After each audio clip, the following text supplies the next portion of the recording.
Merci à tous d'avoir répondu présent à notre invitation pour ce premier workshop de la gestion. Je me présente, je suis Laetitia Privat, je suis directrice de Synergis Martinique. Pour ceux qui ne connaissent pas, Synergis, c'est une entreprise qui est spécialisée dans l'informatique de gestion. C'est-à-dire que nous accompagnons les entreprises à améliorer leur process en implémentant des logiciels de gestion, donc pour gérer globalement tous les flux d'entreprise. On parle de compta, on parle de paie, on parle de ressources humaines, de gestion commerciale, de gestion administrative. Donc Synergis, c'est plus de 600 clients en Martinique, en Guadeloupe, en Guyane. C'est plus de 30 ans d'expérience sur ce marché. C'est plus de 27 consultants certifiés, une équipe dont je vais vous présenter une partie ici. Vous avez d'abord Catherine François-Buison, qui est consultante paye RH. Thomas Baviard, consultant paye RH, gestion commerciale comptabilité. Large panel. Alice Carrère, qui est ADV. Hervé Gernet, qui est commercial. Voilà. Et Philippe Loaec, commercial également. Voilà. Donc, plus de 600 clients, spécialistes de l'informatique de gestion avec environ 5 millions de chiffre d'affaires en 2021. On lance cette série d'événements, donc le workshop de la gestion, avec pour objectif de partager les bonnes pratiques, d'échanger avec nos clients, nos entreprises en fait, de Martinique, de Guadeloupe, de Guyane, sur l'évolution des marchés, sur les logiciels, sur l'informatique de manière générale, sur la gestion de manière générale. Donc pour notre première édition, nous avons choisi de nous arrêter sur une fonction, la fonction RH, donc qui de plus en plus doit répondre à de nombreux enjeux et qui a de nombreuses évolutions. Donc aujourd'hui, nous attarderons sur la gestion du temps des collaborateurs. Et pour ce faire, nous avons l'honneur d'accueillir Didier Lalo avec nous aujourd'hui, qui est CEO de la société E2Time et fondateur, créateur du logiciel qui porte le même nom, donc E2Time. Nous avons donc pour objectif, lors de ce workshop, de vous présenter les enjeux de la gestion du temps de travail dans un premier temps et les réponses que peuvent apporter un logiciel comme E2Time. Bonjour. Nous avons également invité l'équipe RH de Batelière à ma droite et qui a l'honneur donc de nous accueillir. Donc déjà merci pour ça également.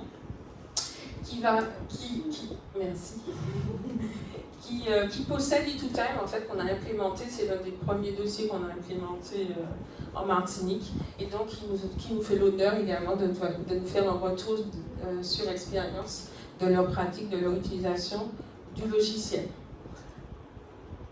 Donc sans plus tarder, je vais donner la parole à Didier. Merci Laetitia. Merci à tous. Donc moi, Laetitia m'a présenté, je suis Didier Lalo, je suis fondateur de E2Time. Je vais présenter un petit peu E2Time par la suite. On va faire la présentation, je dirais, en plusieurs parties. J'ai voulu dans un premier temps vous montrer tout l'écosystème de la partie RH. Voilà. Quand on parle d'un SI RH, de quoi on parle. D'accord ? Donc pour cela, on va voir que toute la partie SIRH est divisée en 3 grosses parties. Vous avez ce qu'on appelle la gestion administrative du personnel. Donc c'est tout ce qui gère le personnel. Vous allez avoir tout ce qui est la gestion des temps et des activités, donc la GTA, et une troisième famille qui est la paie. Donc généralement, vous avez ces 3 grosses parties au niveau de la partie SIRH. Le premier, en gros, c'est tout ce qui concerne le dossier du salarié. C'est tout ce qui ne touche pas à la paie. Le deuxième, c'est là pour suivre le réglementaire. Donc notre métier à nous, c'est de quantifier le temps de travail, de déclencher des alertes, de gérer les congés, de gérer les workflows, et quelque part de communiquer auprès des équipes tout ce qui se calcule en paye. Et enfin, la paye qui est là pour valoriser. D'accord? Alors, j'ai voulu aussi expliquer ça on va dire de l'arrivée d'un salarié à son départ. Donc, qu'est-ce qui se passe dans tous ces modules et comment on gère tout ça? Et quels sont les avantages d'avoir une solution équipée? Donc la première chose qu'on a, bien entendu, c'est poster une annonce. Alors là aujourd'hui, on travaille avec plusieurs partenaires, mais dont un qui est réellement un vrai partenaire, qui est QuartzUp, qui est un logiciel aujourd'hui qui va faire toute la partie onboarding, gestion de carrière, gestion de talent, tout ce qui est suivi annuel et ainsi de suite. Donc l'avantage, c'est que c'est une solution qui va nous permettre directement de pouvoir créer le salarié, qui soit créé directement à un endroit, et ensuite qui va pouvoir diffuser vers d'autres solutions comme la nôtre, en paye directement, mais aussi vers des outils métiers. D'accord? Donc généralement, le corps SIRH va servir de hub, de point d'entrée. Donc cet outil aujourd'hui propose une solution qui permet de pouvoir dire, tiens, un salarié va pouvoir postuler après le besoin d'un manager, par exemple, sur une annonce, et que cette annonce soit diffusée sur différents canaux sociaux, que ce soit LinkedIn, Appel, tout ce que vous voulez. D'accord? Vous n'ayez pas, vous, à poster une annonce. Deuxième étape, le recrutement. Automatiquement, vous allez avoir une CV Tech qui va être faite. Par rapport à cette CV Tech, vous allez pouvoir faire passer l'entretien, savoir qui aujourd'hui doit être présent pour chaque entretien, et le suivi des entretiens quelque part. Faire des tests, avoir ce qu'on appelle des mails automatiques de réponse, et pourquoi pas faire directement la promesse d'embauche. D'accord? Troisième partie, l'embauche. Donc là, une fois que je suis embauché, je prépare mon arrivée. Ça s'appelle de l'onboarding.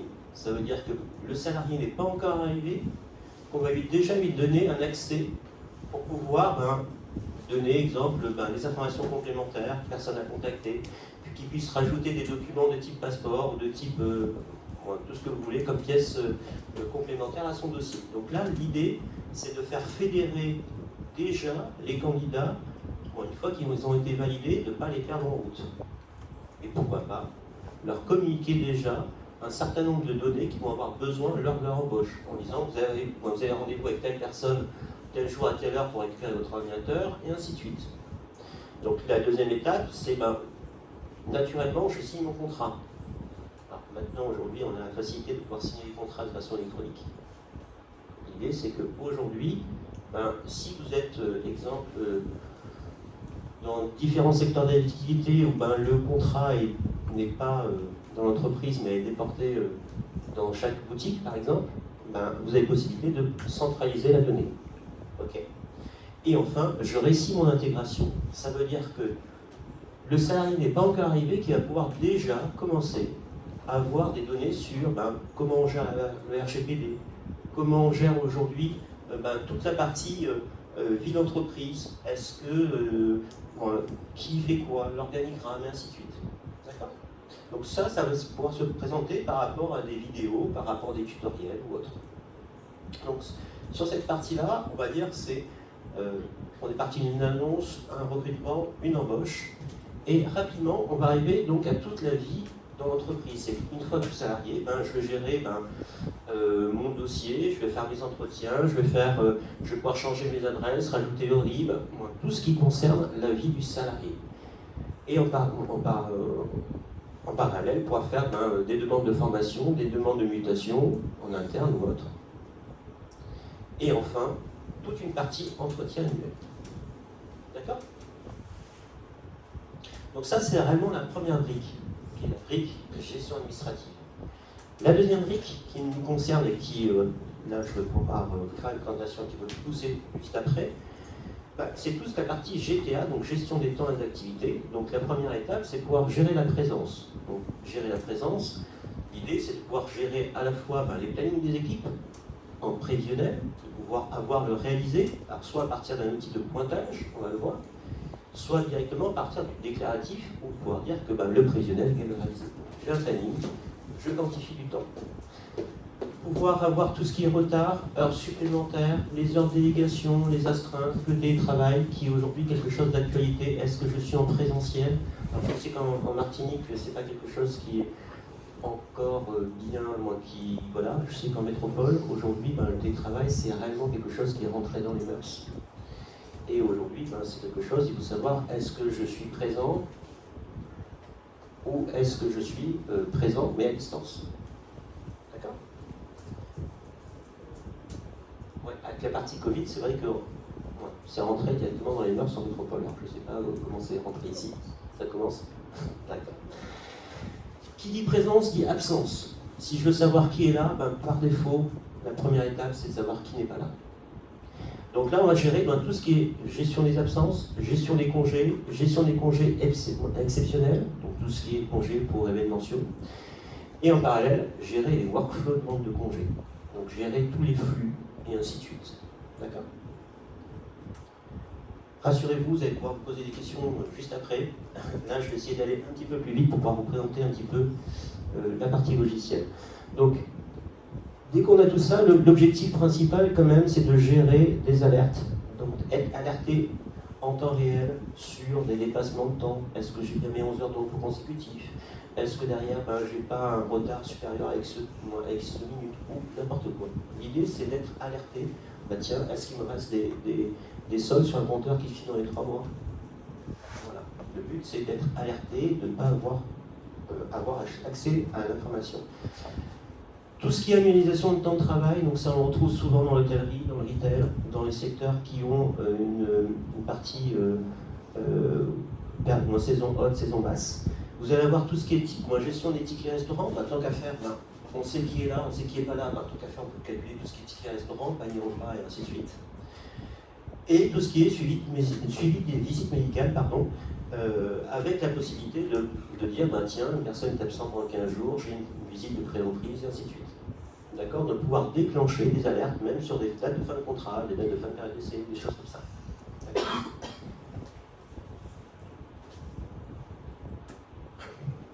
La gestion de projet, c'est une fois que je suis présent, qu'est-ce que je fais de mon temps? Est-ce que je suis affecté au bar, en salle, en rayon, voir sur tel client, j'ai fait telle tâche? Donc là, ça va être une notion de KPI. Énormément de clients en métropole utilisent cette partie-là pour faire tout ce qui est exemple crédit impôt recherche. Qui dit, j'ai travaillé tant de temps sur ce projet et pouvoir ensuite sortir des KPI sur ces informations. Enfin, tout ce qui est note de frais. Donc là, l'idée, c'est, vous l'avez compris, c'est de faire en sorte de pouvoir scanner des justificatifs, que ces justificatifs ont des données à valeur probante, c'est-à-dire que vous pouvez directement jeter le justificatif et que le document qui est scanné, aujourd'hui, il y a un cachet électronique qui me permet de conserver, d'avoir une valeur probante au niveau de l'URSSAF. D'avoir tout ce qui est calcul de primes, et ainsi de suite, en fonction de dire je suis présent, j'ai droit à une prime, je suis absent, mais j'ai droit à une autre prime, de pouvoir dire tiens, je suis d'astreinte, j'ai droit à une prime, ma prime, mon astreinte est déclenchée, ça peut aller directement dans un panier et autres. Enfin, la paye, alors là j'étais beaucoup plus light, excusez-moi, donc c'est de générer la fiche de paye et de faire un DSN à partir des données qui sont généralement, qui proviennent de la GTA. Et enfin, pouvoir préparer sa sortie, ça veut dire aussi tout ce qui est solde de tout compte et ainsi de suite, de pouvoir avoir des données en temps réel par rapport à tout ça. Ok? Alors, l'entreprise e2time, il faut savoir qu'aujourd'hui, on est un logiciel en mode SaaS. Alors, qu'est-ce que le mode SaaS? Le mode SaaS, c'est que vous n'avez plus rien chez vous. Vous n'avez plus d'ordinateur, vous n'avez plus aucune installation sur machine. Vous travaillez à partir d'une page qui a un accès Internet. Alors, bien entendu, cette page est sécurisée. On a tout ce qu'il faut en termes d'infrastructure. Les données sont en France. Mais l'idée aujourd'hui, c'est que vous êtes en monoversion. Alors, quel est l'intérêt? Si je prends Batelière, par exemple, un client qui est chez moi depuis 10 ans ou un nouveau client aura exactement la même version. Donc vous n'êtes jamais sur une version obsolète. C'est impossible. Tous nos clients ont la même version. Ce qui fait la différence entre un client A et un client B, c'est que du paramétrage. D'accord? Donc aujourd'hui, on existe depuis 2010, société française, on a une forte croissance, même un peu plus sur cette année. On n'est pas loin des 500 clients et aujourd'hui on a plus de 100 000 utilisateurs dans le monde, à peu près. On est traduit en 8 langues. 5 modules, congé, présence, absence, portail RH, note de frais et gestion de projet. Donc ça, ce sont les modules que vous avez dans les plaquettes. Je ne vais pas trop rentrer dans les détails par rapport à ça. Nos clients aujourd'hui, on parle de la start-up, une société de 15 salariés, à des grands comptes comme GRDF, Enedis. On va avoir un petit peu de tout comme client. Toute typologie, que ce soit de l'hôtellerie, du médical, du social, de l'industrie, du retail, beaucoup. Aujourd'hui, nos meilleurs commerciaux sont nos clients. Donc ça, c'est le gros avantage aujourd'hui, c'est que très souvent, les sociétés qui nous appellent, il y a quelques sociétés qui nous appellent en disant j'ai travaillé avec votre solution il y a quelques années, je veux la même chose sur ma société, donc c'est plutôt pas mal. Les points clés, donc là-dessus, on va essayer de voir ces points clés, mais si possible, en faisant une présentation d'outils. D'accord ? Alors, première étape, ce que je disais, c'est que, là on va le voir, on va pouvoir se connecter à partir d'un login mot de passe. On est sur une page sécurisée sur un accès Internet, donc là je suis sur Chrome, on peut être sur n'importe quel ordinateur. Aucun besoin d'installer quoi que ce soit. Mon ordinateur tombe en panne, je prends celui du voisin, je peux continuer à travailler. On a des SSO, donc SSO, ça s'appelle du Single Sign-On, qui me permet de pouvoir m'identifier à partir d'un autre outil. Donc ça peut être du Google, ça peut être du Microsoft, mais ça peut être également du WhatsApp, ça peut être un outil métier ou autre. D'accord ? Donc là, je vais me connecter sur un profil qui est un profil utilisateur. Alors, la première chose, on va voir, c'est que j'accède à une page, cette page est entièrement personnalisable, donc l'idée, c'est de faire en sorte d'avoir quelque chose de plus simple possible. En gros, vous n'avez pas besoin de tout ce qui est saisie des temps, on le fait disparaître. Le but, c'est de ne pas avoir ce qu'on appelle des liens morts. D'accord ? Donc d'avoir quelque chose qui soit le plus simple possible. Donc là, je me suis connecté sur un profil utilisateur. Alors, l'avantage du profil utilisateur, c'est que le salarié va avoir des données en temps réel. Aujourd'hui, beaucoup de salariés ont les informations sur leur solde à partir de leur fiche de paye. Ou les managers qui sont décentrés vont vous appeler en disant tiens, pour ta salarié, qu'est-ce qu'il reste comme solde? Donc ça arrive tout le temps. Alors rassurez-vous, je vais vous raconter quelques anecdotes et vous allez comprendre que ça arrive très fréquemment.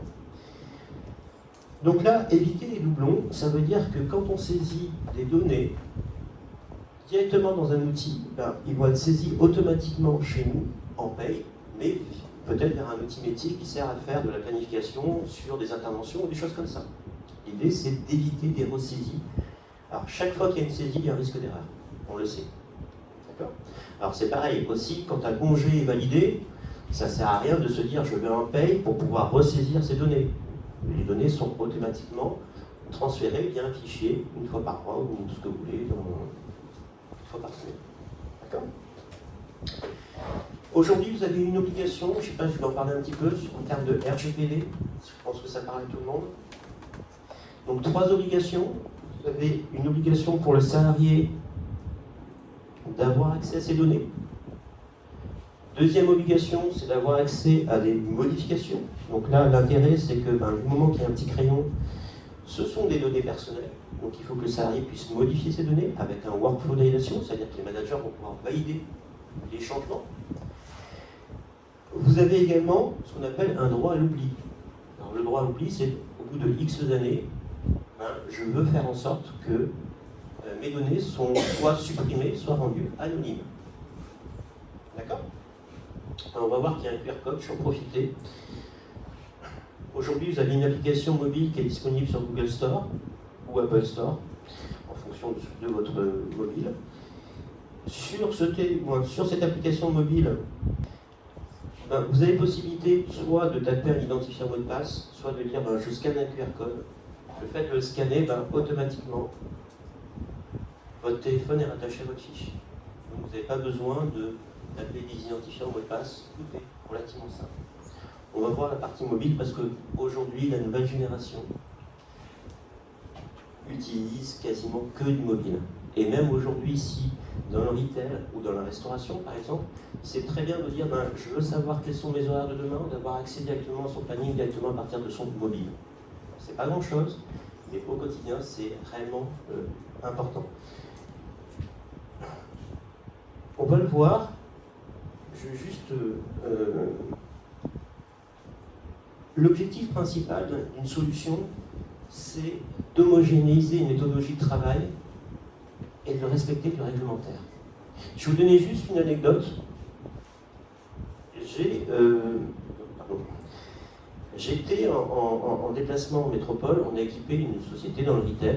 Alors, je n'ai pas le droit de leur dire le nom, mais ils sont dans les vêtements féminins et ils ont une enseigne rose. Je n'ai pas le droit de... Je ne peux pas dire plus que ça. Et donc, j'étais avec la DRH, le DSI, la DAF et le responsable de projet. Et bien entendu, en métropole, j'ai demandé à visiter un magasin de centre commercial et un magasin de centre-ville, puisque c'est deux méthodologies de travail différentes. Donc voilà, je voulais comprendre comment ça fonctionnait. Ce que je vous raconte, c'est une histoire qui s'est passée réellement. Donc j'arrive en magasin, j'ai le manager qui très sympa, il va rentrer. Donc voilà, je fais mes plannings, j'ai 1 mètre carré. Je fais mes plannings, donc planning affiché, très bien, sur Excel. Bon. Là, je m'aperçois que j'ai une personne qui est malade. Absente, normalement, elle devait travailler 10 heures aujourd'hui, donc elle est absente. Je lui dis, bon, bah, très bien, donc je vais marquer absent. Okay. Je vais sur le deuxième magasin, donc là, pareil, 1 mètre carré, affichage standard. Et tableau Excel, alors différent du premier, donc chacun s'était fait un petit peu son tableau Excel, alors très grande enseigne. Et je lui pose la même question, je lui dis, bah, tiens, regardez, sur votre planning, une personne qui est planifiée 10 heures, si elle est malade, qu'est-ce qui se passe? Ah bah c'est très simple, je lui mets absent 7 heures, et les 3 heures restantes, je le planifie sur le reste de la semaine. Là, j'ai vu la DRH, le DAF,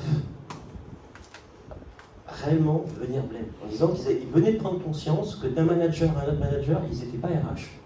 Et ce qu'on leur demandait, c'était d'appliquer du RH alors qu'ils ne maîtrisaient pas cette partie-là. Donc en gros, ce qu'il faisait pour lui, une personne est malade, une maladie c'est 7 heures. Donc je planifie 7 heures. Donc d'un magasin à l'autre, ils n'avaient pas le même fonctionnement. D'accord? Je vais vous montrer que au niveau de l'outil, c'est l'outil qui va imposer un réglementaire. Donc là, par exemple, je vais faire une demande de workflow, de demande de congé. Donc je suis sur un salarié. Alors, première étape, c'est que les demandes peuvent être faites en jour, en demi-journée, voire en heure, en fonction de je vais faire des heures de repos compensateur, de délégation, de ce que vous voulez. L'idée principale, avant toute chose, c'est que je peux faire apparaître les vacances scolaires, ce qui me permet de déposer des congés sur période de vacances scolaires ou hors période de vacances scolaires. Pratique. J'ai paramétré l'outil en ouvrable. Donc 6 jours de congé par semaine. Là, par défaut, je vais faire ça comme ça. Si je mets du lundi, c'est pas grave, ça ne prendra pas plus d'un, du lundi au vendredi, automatiquement il va positionner le samedi. C'est-à-dire que, voilà. Là-dessus, je vais dire, tiens, je vais mettre du CP et du RTT. Donc je vais mettre 2 jours de RTT. Et je vais mettre 4 jours de CP. Donc là, l'idée, c'est que l'outil va vérifier les règles qui dit que tant que ce compteur-là n'est pas sauvé, je peux pas utiliser tel compteur. Est-ce que j'ai le droit d'accueillir tel compteur à tel compteur? Est-ce que j'ai le droit de consommer des compteurs négatifs? Donc l'avantage, c'est que le salarié et le manager n'ont pas à vérifier les règles RH qui sont imposées par l'outil. Là, en l'occurrence, les CP, les RTT sont positionnés sur le lundi et mardi, et les CP automatiquement du mercredi au samedi, pour bien décompter le samedi. Si j'avais fait une demande en 2 fois, en disant, tiens, j'arrive. Le but, quand même, de mettre une règle, c'est de savoir comment contourner la règle. Ça, c'est le sport national. Et donc là, si j'avais dit, tiens, je fais une demande de RTT sur un vendredi et je fais une demande de CP du lundi au jeudi, automatiquement, on aurait fusionné les demandes et appliqué la règle, pour ne pas pouvoir contourner cette règle. Donc là, le but, c'est de pouvoir respecter du légal. Donc là, regardez bien. Je peux mettre un commentaire, je peux mettre une pièce jointe pour congé pour enfant malade. Je peux avoir jusqu'à 5 niveaux de validation, plusieurs scénarios de validation. En cas d'absence du manager, le mail va être automatiquement redirigé vers un co-validateur et pouvoir dire que j'ai une notion de délégation. Si je valide la demande, automatiquement, j'ai un email qui est envoyé au manager. Donc, on va aller rapidement sur ma boîte mail. Voilà. Donc là, j'ai ma demande qui vient d'arriver, qui dit « Bonjour Maxence, Alice vient de faire une demande de congé du lundi 14 au samedi 19. Directement dans le cœur du mail, je vais pouvoir valider la demande, refuser la demande, mais également avoir accès au planning du service au moment de la demande de congé. Et je peux même avoir accès à l'ensemble des éléments sur le solde. Alors là, c'est bien parce que vous êtes en train de voir que je n'ai pas les droits d'accès pour pouvoir accéder à cette page. Donc là, c'est vraiment une notion de droit d'accès. Mais là, l'idée principale, c'est de pouvoir se dire que automatiquement, dans l'outil, on peut avoir accès à des données en temps réel. Que le manager, aujourd'hui, ce n'est pas des PDF qui sont joints à une demande, c'est des données qu'on va chercher en temps réel. Si vous avez eu d'autres demandes en cours, ces demandes, vous pourrez les voir directement au moment, sur le planning. Est-ce que vous avez des questions jusqu'à présent? Je peux continuer? Allez. Le temps réel, on va l'avoir également. On va le voir. Si j'ai une question, oui. Si on loupe le mail ou qu'on le met de côté et qu'on ne l'ouvre pas, est-ce qu'il y a un rappel? Alors, très bonne question là-dessus. Automatiquement, on peut générer des alertes. C'est-à-dire qu'en cas de non-réponse, de pouvoir générer des alertes. Et on peut même dire que si le manager ne valide pas, au bout de X temps, automatiquement ce mail va être renvoyé vers un co-manager ou vers un service RH ou autre. Donc on peut avoir autant d'alertes. Je peux même dire, tiens, un congé qui a été validé il y a 3 mois, est-ce que je ne peux pas recevoir juste un email tous les lundis qui dit attention, dans les 15 prochains jours, j'ai tel salarié qui est en congé. C'est pas grand chose, mais je peux vous dire qu'au pic d'un rappel, ça peut toujours. Allez. Le temps réel me permet de savoir également, en bleu, c'est ce que je devrais faire, d'avoir mes pointages entrées, mes pointages sortis, et de savoir où est-ce que j'en suis exactement. Quelqu'un qui arrive en retard, automatiquement, on va savoir être alerté en disant c'est pas normal, peut-être le rappeler, voir ou autre. D'accord? Mais ça sert également aussi sur le fait de se dire, aujourd'hui, pour vous donner une idée, on gère les astreintes de tout GRDF et de tout Enedis à partir d'application. C'est-à-dire qu'aujourd'hui, quand quelqu'un finit à 2h du matin, il ne peut pas redémarrer à 9h parce que je n'ai pas mes 11 heures de repos consécutifs. Et donc l'alerte peut être poussée directement au manager en disant attention, ce salarié va redémarrer 11 heures plus tard parce que derrière, il était d'astreinte. Donc on est capable de pousser des alertes en temps réel et d'avoir ce qu'on appelle une notion de push. Alors, vous avez reçu un email tout à l'heure, mais sachez qu'aujourd'hui, on a également une notion de push. Alors qu'est-ce que le push? C'est très souvent les salariés n'ont pas d'email dans les entreprises. Et donc une notion de push, c'est que sur mon téléphone, sur mon appli mobile, directement, je peux avoir une notion qui me permet de directement de recevoir, vous savez, les petits bulles en haut qui vous dit 1, 2, 3, donc d'avoir des warnings bien directement sur ma montre, d'avoir un push qui vous dit votre congé vient d'être validé.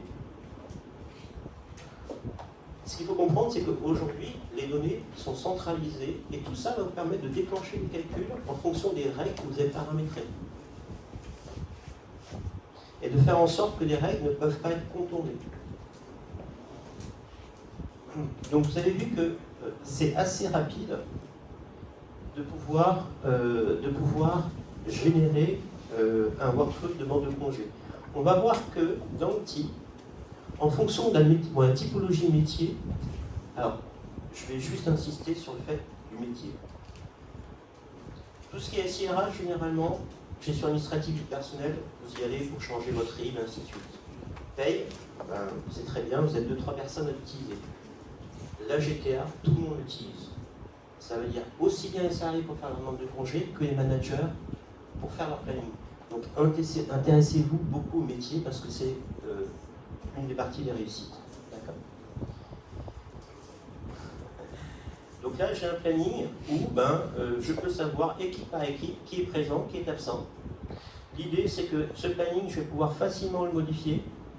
Alors, regardez bien. Sur la droite, j'ai mon nombre d'heures contractuelles. Ici, j'ai mon nombre d'heures planifiées. Je peux voir là, excusez-moi, on est sur un paramétrage qui me dit je m'adapte en fonction de la semaine, si c'est une semaine haute ou une semaine basse. Très facilement, je peux dire tiens, tu ne feras pas tel horaire, tu feras un horaire de nuit.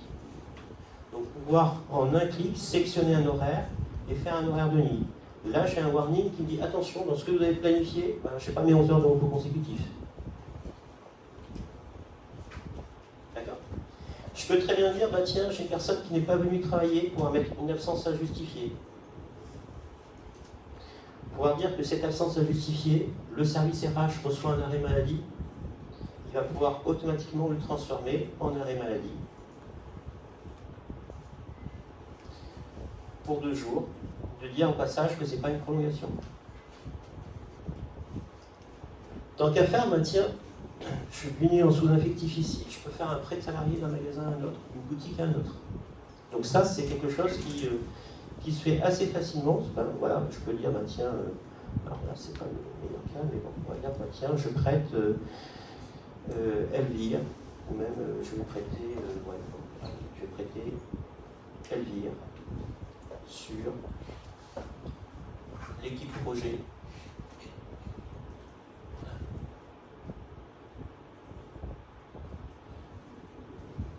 Pendant une journée. Pour lui, ça ne change pas grand-chose. Il disparaît du planning conception et il va apparaître sur le planning projet. Mais nous, on va être capable de vous dire il a travaillé tant sur l'équipe 1 et tant sur l'équipe 2. Si vous avez la refacturation en interne ou des choses comme ça. Ça ne change rien pour la paye. Il est toujours attaché à l'équipe 1. Mais l'idée, c'est de pouvoir quantifier tout ça. Ça permettra aussi de pouvoir aussi vous faire des notions de KPI. Alors, ces données vont remonter automatiquement. Alors là, je vous connecte sur un profil administrateur. Alors vous avez vu que utilisateur, manager, administrateur. Donc bien entendu, en tant que manager, vous êtes aussi utilisateur puisque vous êtes parti en congé. Mais l'idée, c'est que tout ça soit centralisé en temps réel sur des données qui vont me dire, tiens, alors ce qui fait le lien avec la paye, c'est matricule. Mais je vais avoir le nombre de jours travaillés, le nombre de jours de présence, les heures prévisionnelles, les heures réalisées, le nombre de travaillés sur week-end, sur nuit ou autre. Automatiquement de date à date. D'accord ? Je vais avoir des stats sur à peu près tout. Donc là, je vais avoir des stats sur un taux de présence, sur des anomalies de pointage, sur des retards par jour, sur des calculeurs supplémentaires, sur des jauges, sur les différents compteurs et sur les consommations. Et enfin, pouvoir rapidement avoir des notions de KPI. Donc là, je peux très bien dire, je prends un enquêteur. Alors, ouais, on va aller là-dessus et on va partir sur un service. Voilà. Je pense que j'ai donné ces dates-là.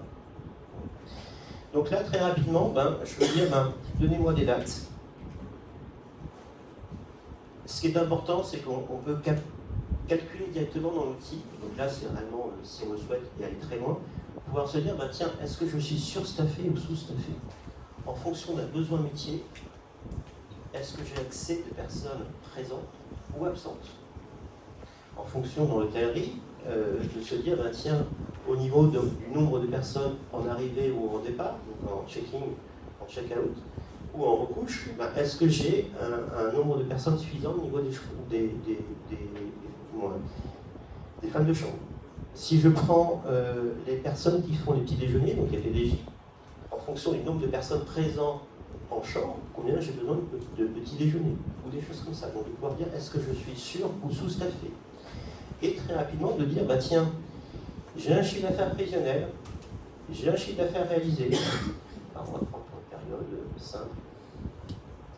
Là, j'ai fait des découpages le matin, après-midi. Je veux un chiffre d'affaires, la différence, je veux le nombre d'effectifs, et pourquoi pas avoir un ratio qui me dit, chiffre d'affaires réalisé,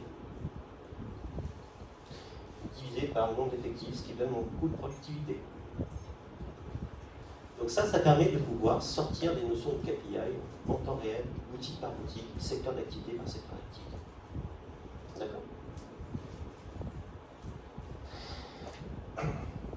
Donc bien entendu, vous l'avez compris, aujourd'hui, on est capable donc, de récupérer des données à partir d'un petit métier.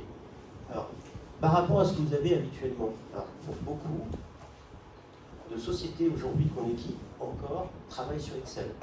Alors, l'avantage de Excel, c'est qu'on n'a pas trouvé mieux comme outil de travail. Moi aujourd'hui, je suis le premier encore à travailler sur Excel. Néanmoins, Excel aujourd'hui, c'est un mono-utilisateur, c'est quelque chose qu'on ne peut pas partager. Là, l'avantage, je vais vous donner juste une anecdote, mais qui est vraie. Le jour où on a équipé GRDF, c'était pour mettre en place un système de pointage. CGT en face.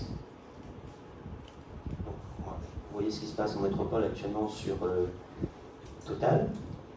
Donc on m'a demandé de présenter le projet à la CGT. Simplement, donc déjà, par défaut, quand vous arrivez, ils disent non. C'est pas... Voilà. Néanmoins, quand j'ai présenté le projet, je dis ben voilà, un salarié en temps réel, maintenant, il a accès à ses comptables.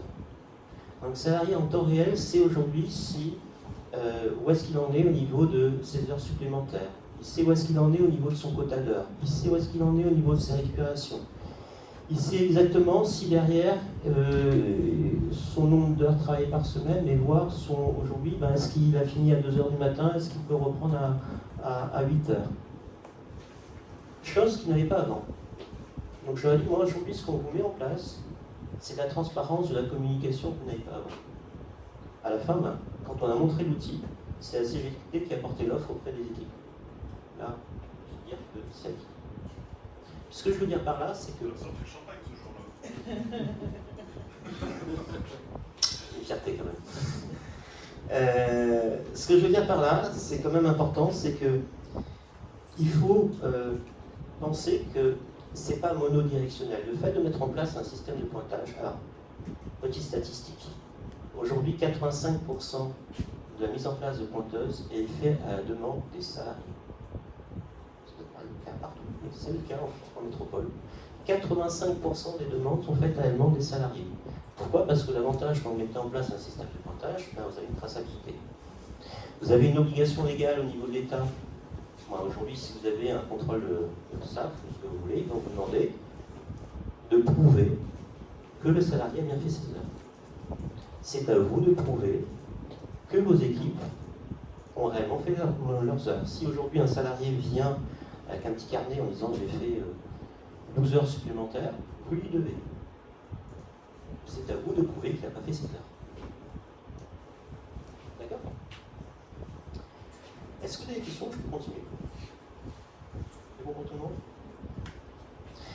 Donc, bien entendu, on est là pour quantifier. Donc, la GTA est là pour quantifier. La paye est là pour valoriser. Alors, c'est pas grand-chose, mais on va vous retirer tous les petits tableaux Excel que vous avez, de type calcul des tickets restaurants, de type visite médicale, de type, alors un ticket restaurant, là, on va être capable de faire le calcul, mais en prenant en compte les notes de frais également.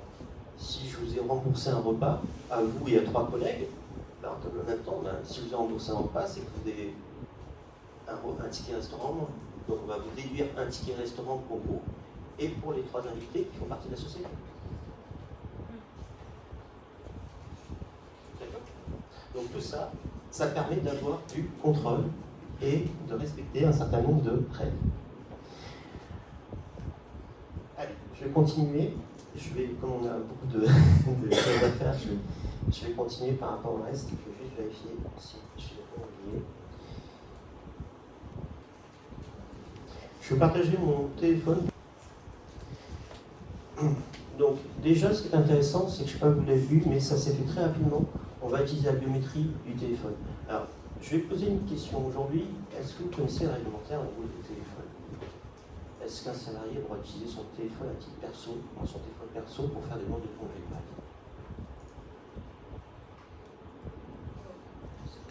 Oui, la question est oui. Plutôt la réponse est oui. La réponse est oui. La question c'est est-ce qu'on a le droit d'y obliger? C'est non. D'accord. Donc là, un salarié en temps réel va pouvoir consulter ses soldes. Donc pouvoir dire, ben tiens, de telle date à telle date, je peux faire une demande de congé sur tel événement, pouvoir mettre une pièce jointe, directement à partir de son mobile. Je vais pouvoir consulter mon historique. Donc là, de pouvoir dire, bah tiens, j'ai mes membres dans un temps de validation, là j'ai encore possibilité, excusez-moi, il c'est pas possible, de relancer le manager, de supprimer des membres tant qu'il n'est pas dans le passé. Donc ça veut dire que directement, je peux relancer mon manager si besoin. Je peux voir le solde de mes différents compteurs en temps réel.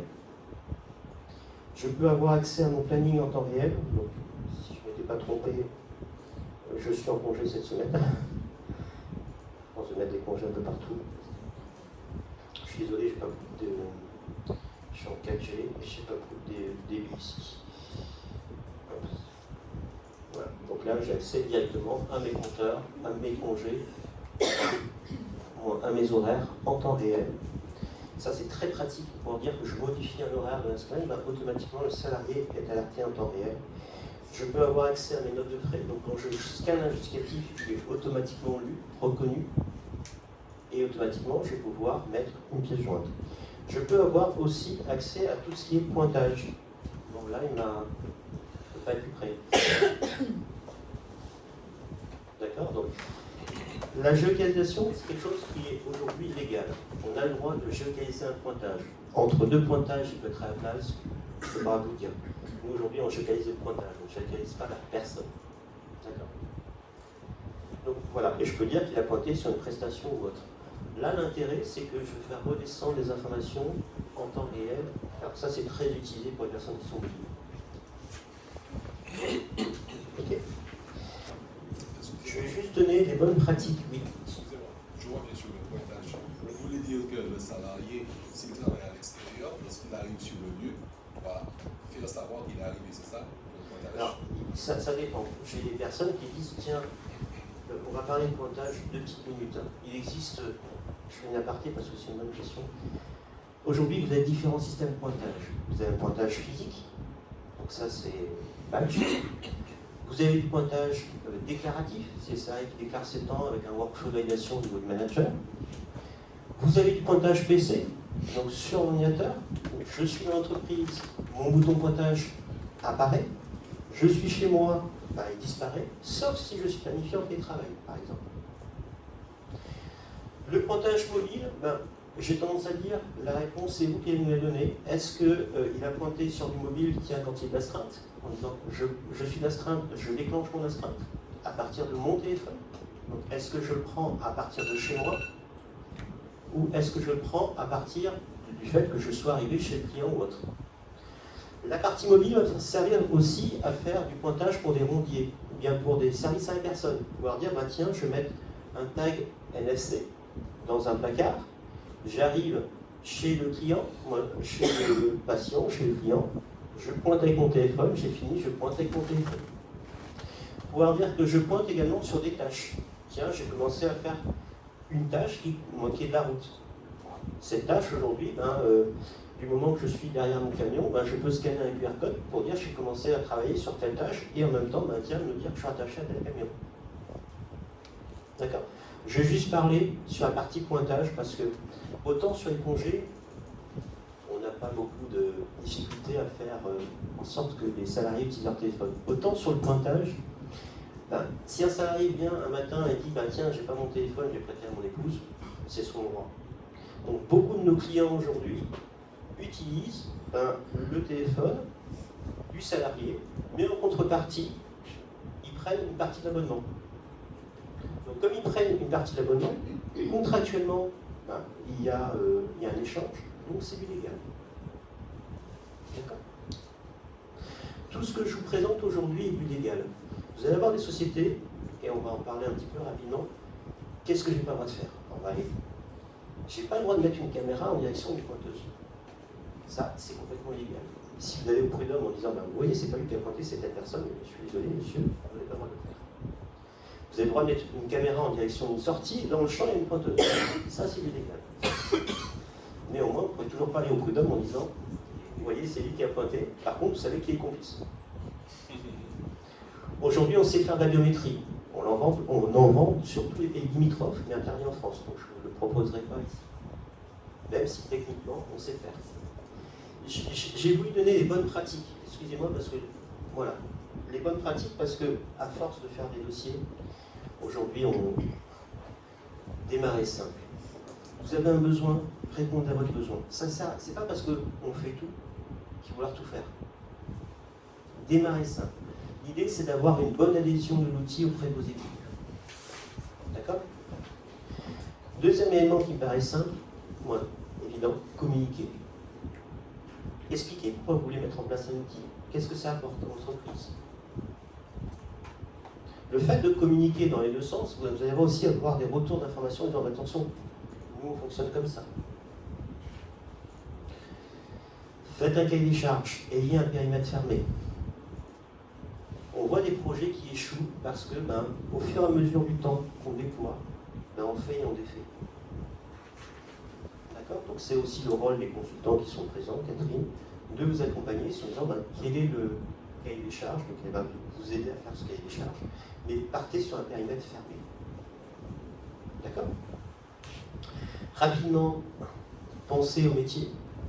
Aujourd'hui, vous n'avez pas le même planning dans le retail où j'ai besoin de savoir qui est présent heure par heure qu'un planning dans l'hôtellerie et la restauration où j'ai les staffs du matin, du midi, du soir. Donc, en fonction du métier, vous n'avez pas la même méthodologie de travail. Donc, intéressez-vous au métier, c'est quand même eux qui vont utiliser l'outil. Recétez la solution, c'est pas grand-chose, mais ne faites pas tester la solution par vos salariés. Pour les grosses sociétés, nous, ce qu'on a fait en métropole, c'est qu'on a trouvé des managers référents qui, eux, servent de référence dès qu'on a des questions ou autres pour les autres managers. Mais bon, recéter la solution, ça veut dire tester la solution pour vérifier que tout fonctionne. Former les équipes, ça paraît évident tout ce que je dis, mais c'est le minimum requis. Former les équipes, ça veut dire que plus vous avez un transfert de compétences qui est fait auprès des équipes, plus ça sera facile. D'accord? Et enfin, préparez demain. Ça veut dire qu'aujourd'hui, l'idée c'est d'avoir une solution qui soit ouverte. Que demain, vous avez besoin de rajouter une option gestion de carrière, gestion de talent qui n'est pas prévue, que derrière tout ça, ça a déjà pensé en amont. D'accord? Je vais vous passer la main. D'abord Catherine. Merci Didier, merci pour cette belle présentation. Alors moi je me présente, je suis Catherine François-Bison, consultante pour la société Synergis depuis maintenant 9 ans. Partie des murs, non pas vraiment, mais un peu quand même. Donc je suis consultante sur tout ce qui est partie paye et solutions RH justement. Et c'est dans ce cadre que nous avons dû, la société Synergis et la société Bancelière, Caraïbes Investissement, dû collaborer dans la mise en place de leur outil de gestion des temps, e2Time. Donc du coup, on n'a pas de micro. Je vais un petit peu me rapprocher pour faire un petit peu. Alors, je ne sais plus depuis combien de temps nous avons mis en place cette solution. Aujourd'hui, elles utilisent l'outil. Et c'est pour ça qu'elles sont présentes, pour vous faire un petit peu un retour d'expérience, pour que vous puissiez apprécier, évaluer un petit peu. Et du coup, je vais leur poser quelques questions. Et elles vont se faire un plaisir de nous répondre. Donc je vous présente Lauriane Hierso, qui est la responsable des ressources humaines à l'hôtel, et son assistante Aude Flo. D'accord? Donc du coup, une question toute simple et que je pense que beaucoup d'entre vous se sont posées à un moment donné, ou se posent encore. Avant de mettre en place e2Time, quelles étaient les limites de votre système? Qu'est-ce qui vous empêchait d'avancer, d'évoluer et quels étaient les freins que vous rencontriez auparavant? Bonjour à tous, bienvenue. Alors je voulais juste dire qu'en fait On a acté l'achat de la solution en fin 2018. On en a vraiment mis en place en 2019. Ça fait 4 ans quand même qu'on utilise Tutelle. Voilà. Je vais apporter cette indication. Et écoutez, moi je suis arrivée à l'hôtel en 2011 et toute la partie gestion administrative et paye était très limitée, voire de l'ancien temps. Je pourrais d'aujourd'hui vu que c'est plus pareil, mais tout était sous forme de papier, donc que ce soit le dossier du personnel, les feuilles de présence, ça s'appelle timesheet avec des P pour être présent, des pointages, feuilles de demande de congé, enfin tout c'était papier, on signait tout, donc on avait des de boîtes d'archives très lourd et très gros. Voilà. Donc ce qui fait que c'était beaucoup trop long à traiter, donc même au niveau de la paye, tous les documents, il fallait faire des ressaisies, en fait, des retraitements soit sur des tableaux Excel. Alors nous, on a une population qui s'appelle des extras, donc qui fonctionne à l'heure, et je peux vous dire que c'était une catastrophe. Parce qu'en fait, en fonction de tous les faits qu'on nous remettait des pointages, on devait faire un tableau Excel pour chaque jour, remettre combien d'heures que les salariés avaient fait, et que ça recalculait après. Donc autant vous dire que ça générait beaucoup d'erreurs. Et que c'était vraiment un traitement trop long. Donc trop long, trop d'erreurs, pas de visibilité pour les salariés qui ne savaient pas comment ils travaillaient la semaine d'après. Ils n'avaient pas accès à leur planning. Pour les départs en congé, c'était au tout venant aussi. Nous, on savait à peu près c'était OK, mais pour peu que le chef de service avait oublié de donner une réponse la veille du départ, il ne savait pas si on était parti ou pas. Voilà. Et pas de visibilité non plus sur le recrutement, parce qu'à un moment donné, effectivement, si le dossier du personnel n'est pas informatisé, bon, les chefs de service de l'Alliance, on peut recruter le nombre de personnes qu'on veut, que sur les effectifs, que sur le nombre d'heures de travail, c'est-à-dire que le service RH n'avait pas de contrôle sur les heures qui étaient effectuées par les collaborateurs. Donc, en fait, je reprends finalement ce que M. Lalle disait, on était vraiment une société type. Que ce soit au niveau réglementaire, au niveau efficacité, on n'était pas dedans. Voilà, donc, voilà. Et du coup, voilà, c'était ça les limites. En termes de temps, etc. Et du coup, depuis que vous avez déployé la solution, est-ce que vous pouvez un petit peu nous expliquer les étapes, ce que ça a dû ce que ça a dû impliquer en fait pour vous et pour vos équipes? Alors, en fait, c'est moi qui prends la main parce qu'on est arrivé en cours d'année 2019. Donc, elle est tombée. Était en train. Voilà. Donc, il faut savoir que j'ai fait un très très gros travail de recherche. J'ai vu quand même pas mal de logiciels de gestion des temps. Et si mon choix s'est porté sur Tutelle, c'est pour plusieurs raisons. C'est déjà parce que le logiciel, à mon sens, est beaucoup plus accessible, et très intuitif, et l'interface, je ne sais pas si vous l'avez vu, mais en tout cas, c'est plutôt attrayant. Ça veut dire que les personnes qui sont chez moi, ils ont l'âge moyen en 2019, c'était comme 52 ans. Donc c'est vrai que le rapport avec tout ce qui est l'ordinateur, Internet, etc., c'était vraiment pas évident. Donc il fallait que je cherche le logiciel vraiment le plus simple d'utilisation que possible. Ça, je voulais le dire. Alors, quelles étaient les étapes? C'est vraiment une grosse communication, bien évidemment, expliquer justement les limites que l'on rencontrait à tous les chefs de service, leur dire regardez le temps que vous prenez pour aller faire signer, pour faire les contrats vous-même, etc. C'était vraiment pas évident. Et puis, quand j'expose toutes les limites justement du système actuel, leur montrer que voilà l'objectif qu'on souhaite atteindre avec le logiciel Tutelle. Voilà, c'est ça en fait. Et puis mettre le doigt aussi surtout sur les obligations que l'employeur a et qui n'étaient pas remplies. Parce que justement, on n'avait pas assez de contrôle sur tout ce qui se faisait en fait dans l'hôtel. Donc les étapes, premièrement, grosse communication auprès des chefs de service, les informer, les former. Alors j'ai apporté, juste pour vous montrer un petit peu, toutes les notes d'information qu'on a eu en fait à faire passer. Donc on a fait un petit peu la pub du logiciel avec des slogans vous souhaitez savoir quels sont vos soldes de congé, sans avoir à le demander à vos chefs de service. Vous souhaitez avoir vos plannings depuis n'importe où, puisqu'il y a l'accès avec le portable sans avoir à les réclamer.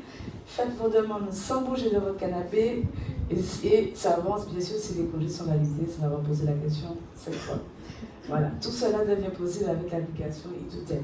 Alors pourquoi on s'est amusé à faire ça, c'est pas qu'on voulait en rigoler, c'est que vraiment il fallait l'adhésion de tout le monde. Pour mettre ce type d'application en place dans une société comme la nôtre, il faut vraiment que les chefs de service, les salariés, le directeur soient vraiment adhèrent au concept, et comprennent l'intérêt. Donc voilà, et l'importance de l'utilisation de cette application. Donc, beaucoup d'informations. Ensuite, on a fait des présentations. Excusez-moi. Oui. Et alors, qui a été le plus compliqué à convaincre? Les chefs de service au début.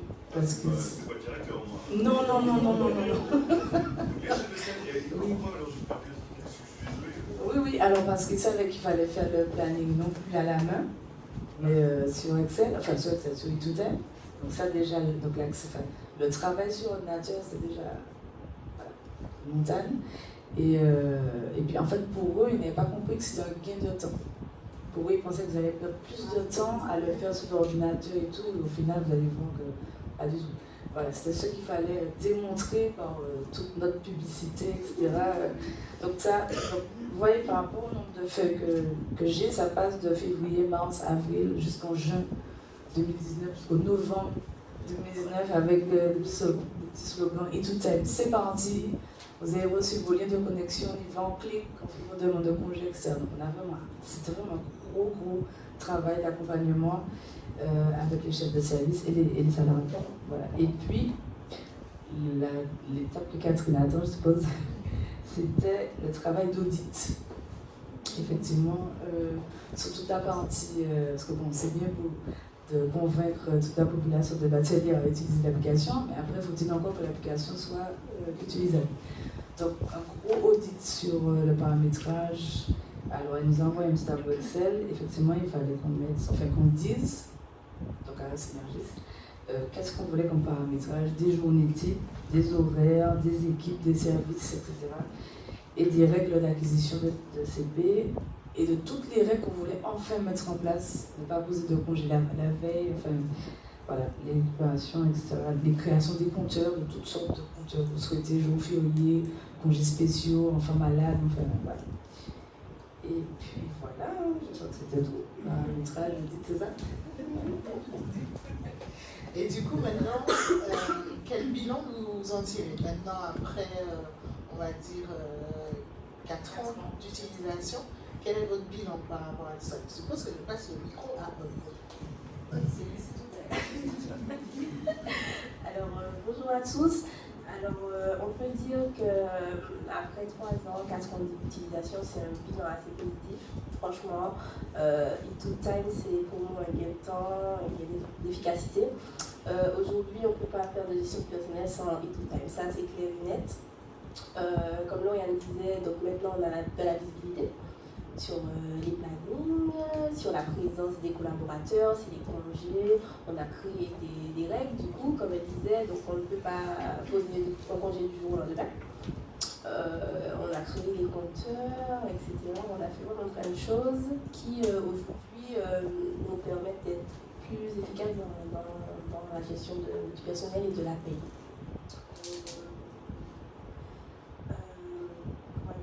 e2tel aussi nous permet de faire passer les notes d'info, de mettre différents documents, mettre le règlement intérieur, etc. Donc comme vous l'avez vu, si toutefois un salarié a un arrêt maladie, etc., mais il peut le poster sur e2tel. Franchement, aujourd'hui, le papier, on dit non au papier et on favorise l'utilisation de e2tel. Ça optimise toute la gestion administrative et de la paix en fait. En tout cas, merci beaucoup pour ce partage d'expérience. Est-ce que, du coup, je vais vous laisser le micro. Est-ce que vous avez des questions par rapport à eux, nous, Synergistes, ou M. Lalou, comme vous voulez? Vous avez réussi à quantifier le gain de temps? En combien de temps en préparation de permis? avant et après, combien de... Je pense que je vais compter une semaine en moins, ça.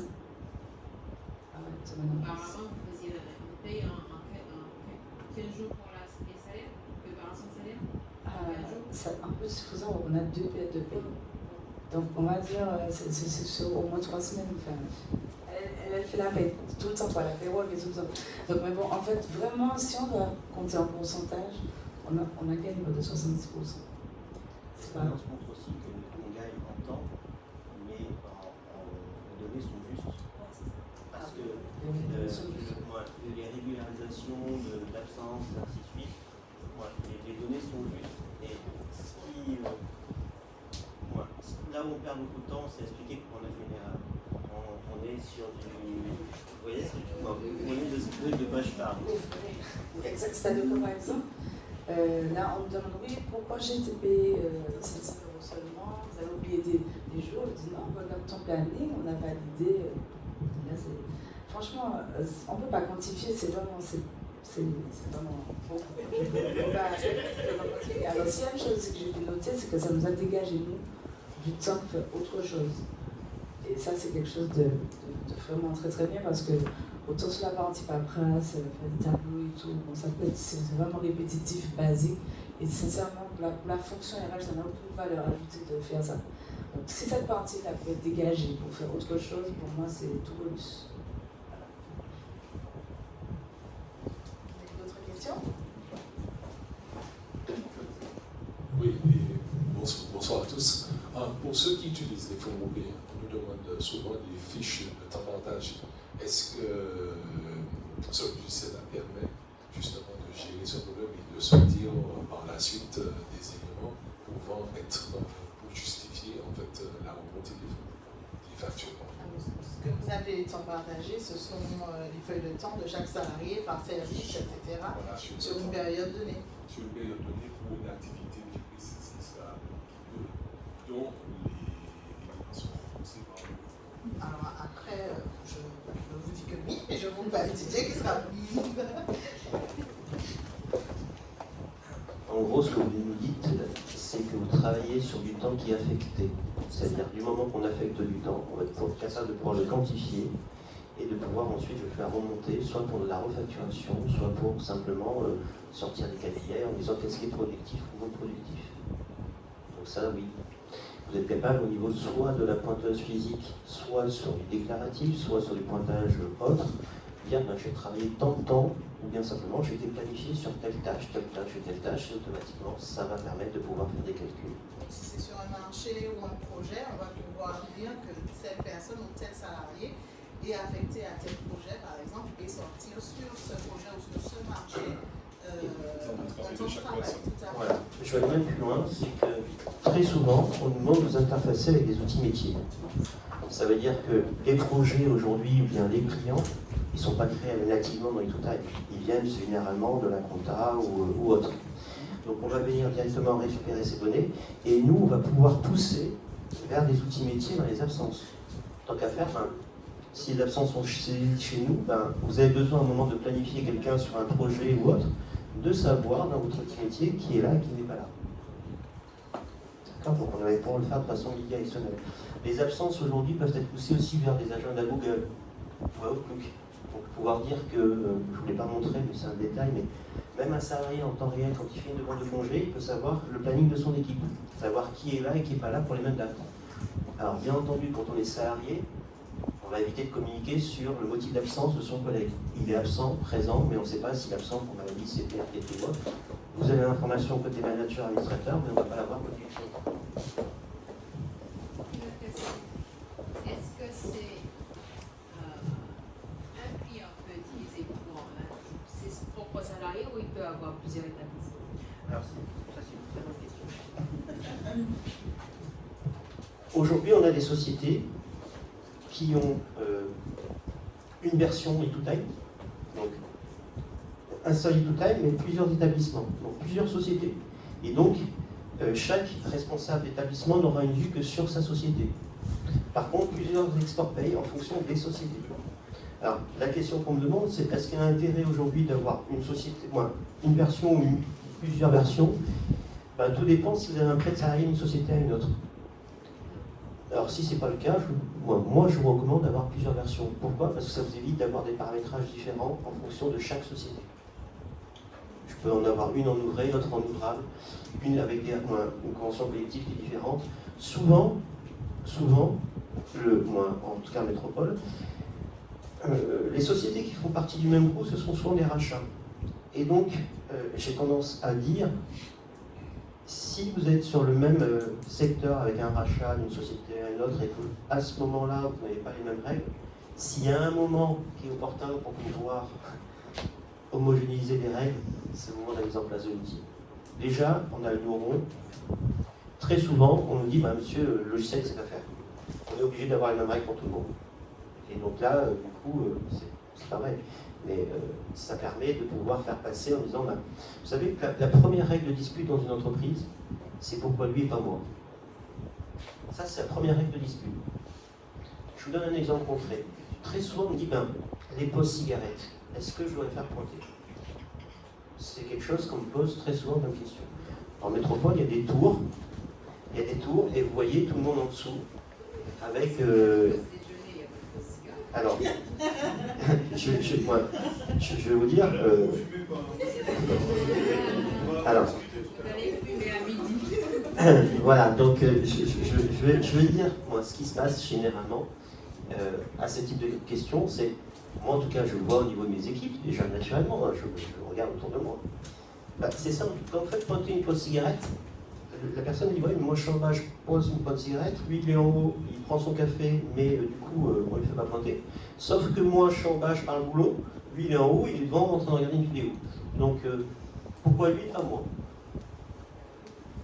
C'est simplement ça aujourd'hui, tiens, ce que je disais tout à l'heure, quand vous avez dans une société plus de RTT que dans une autre société, ça se sait, hein. Ça se sait au bout d'un moment que telle société, vous êtes partie du même groupe, que vous avez plus de règles de là par rapport à là. C'est ce qui crée le premier conflit. Alors le gros avantage que vous avez, bien entendu, si vous êtes multi-société, c'est que vous avez une visibilité que sur votre périmètre.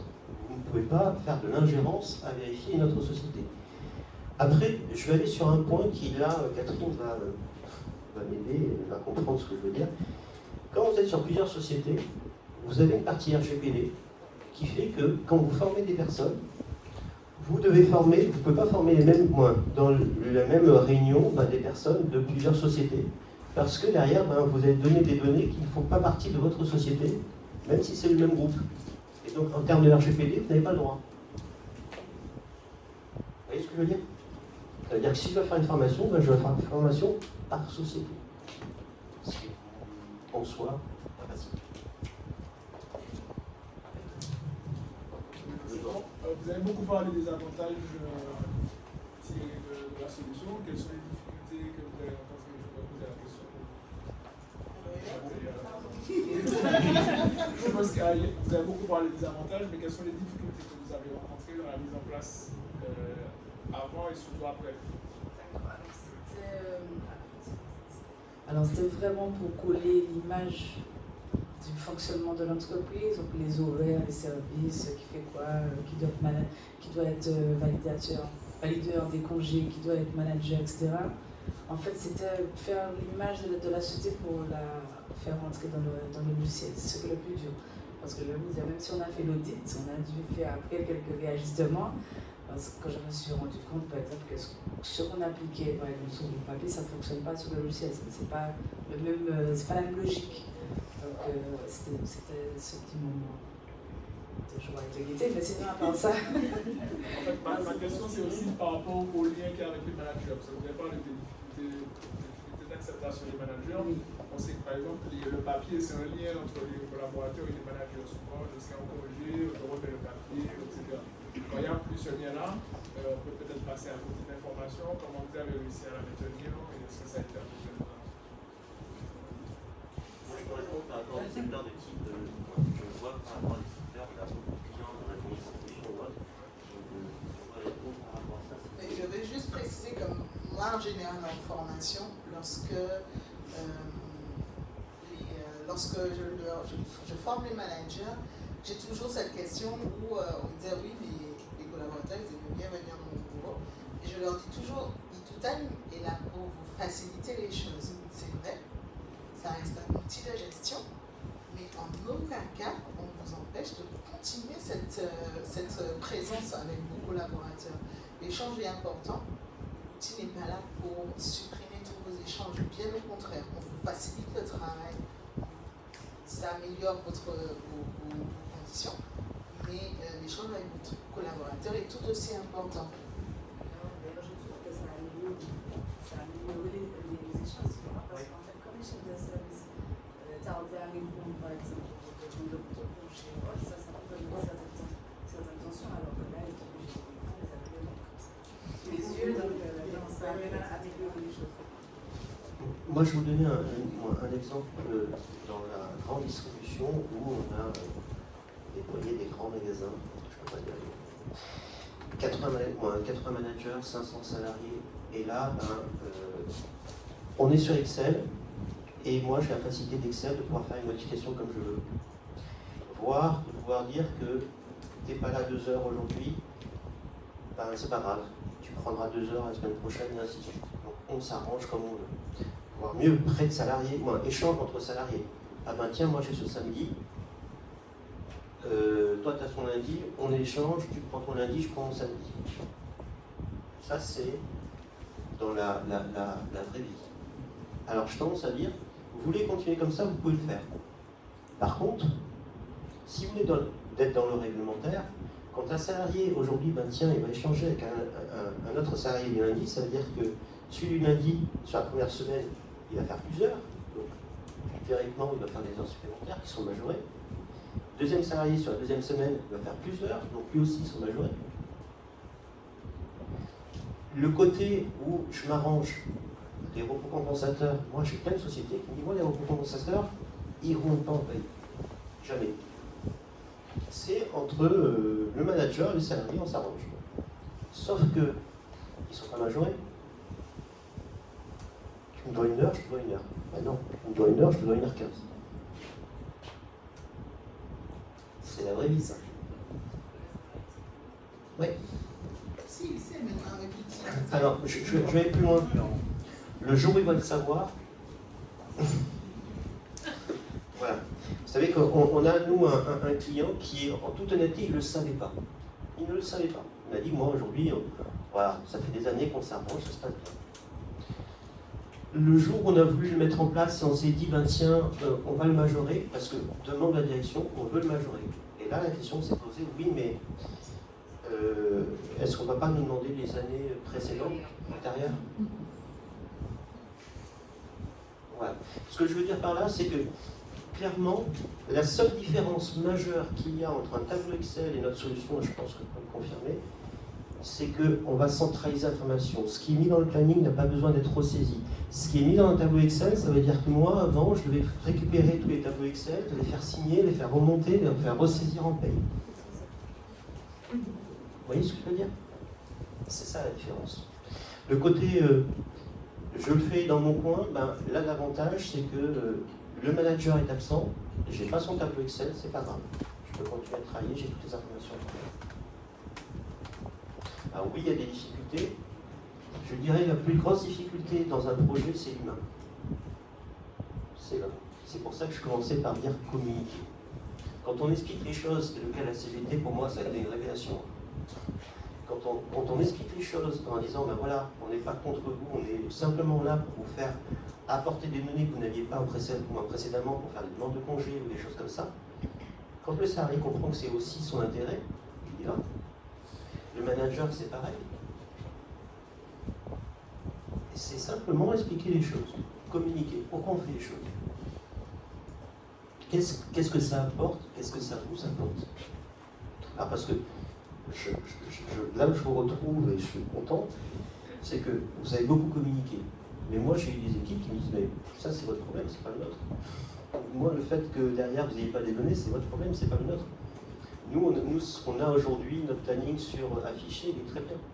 Sauf que si j'ai une personne qui n'est pas là, et que j'ai un planning qui est affiché, et que je veux le modifier, donc je faisais des ratures à la main en disant, bah, il n'est pas là, c'est lui qui... C'est juste ça, hein. C'est la vraie vie, ça. Voilà, l'avantage, c'est que vous avez l'information en temps réel. Les demandes de congé, alors je ne sais pas si vous en avez, mais les demandes de congé, où le salarié part en congé, il revient et la demande n'est pas encore arrivée au RH. Ça, Même les notions de fin de contrat, je pense que si vous êtes confronté à ça, un solde de compte. les soldes de tout compte à faire, et je suis au courant que le salarié, son contrat est terminé.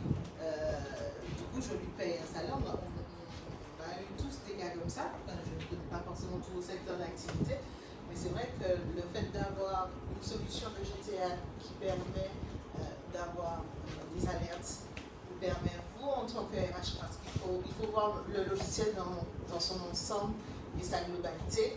Oui, au niveau des collaborateurs, des salariés, il aura accès en toute transparence à ces compteurs, que ce soit heures supplémentaires, que ce soit récupération, que ce soit les congés, etc. Le manager lui-même est autonome et surtout est invité à mieux piloter, à avoir des outils pour piloter son service. Mais le responsable RH aussi, derrière, a un gain de temps, ne serait-ce qu'en transférant directement les éléments vers la paye, mais également avec des garde-fous sur des habilitations, sur des fins de contrat, avec des alertes, etc.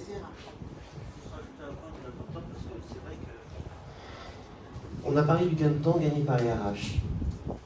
Mais aujourd'hui, le fait d'avoir des plannings qui soient répétitifs, qui se reproduisent avec des rotations une semaine sur deux, ou bien on est capable de faire du calcul d'annualisation de temps de travail, des choses comme ça, on s'est rendu compte, et ça je l'ai discuté avec les managers, qu'eux aussi avaient gagné du temps.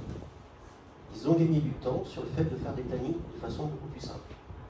Donc ce temps qui aujourd'hui n'est plus alloué à faire de l'administratif, à faire de demander au RH qu'est-ce qui reste comme solde, ou bien demander des choses comme ça, c'est du temps aujourd'hui qui est affecté au métier.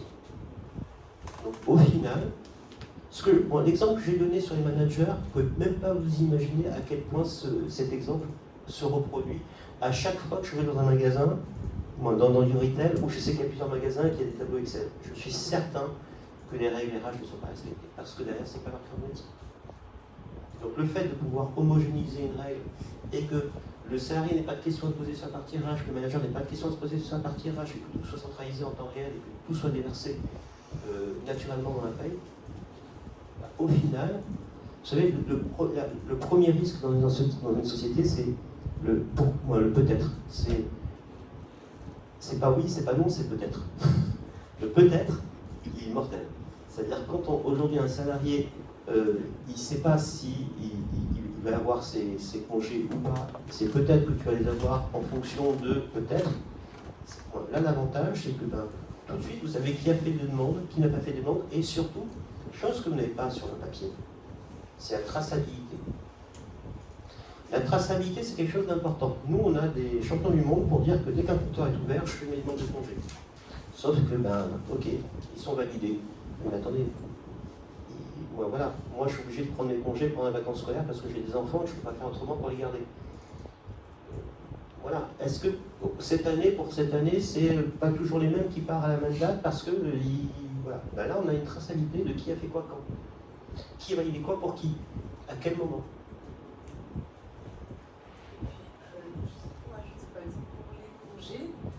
Chaque année, vous avez des retours des salariés pour dire ah non, vous m'avez volé des jours, moi j'avais 95 jours, là il m'en reste 50, c'est pas possible. Ça c'était notre cas aussi.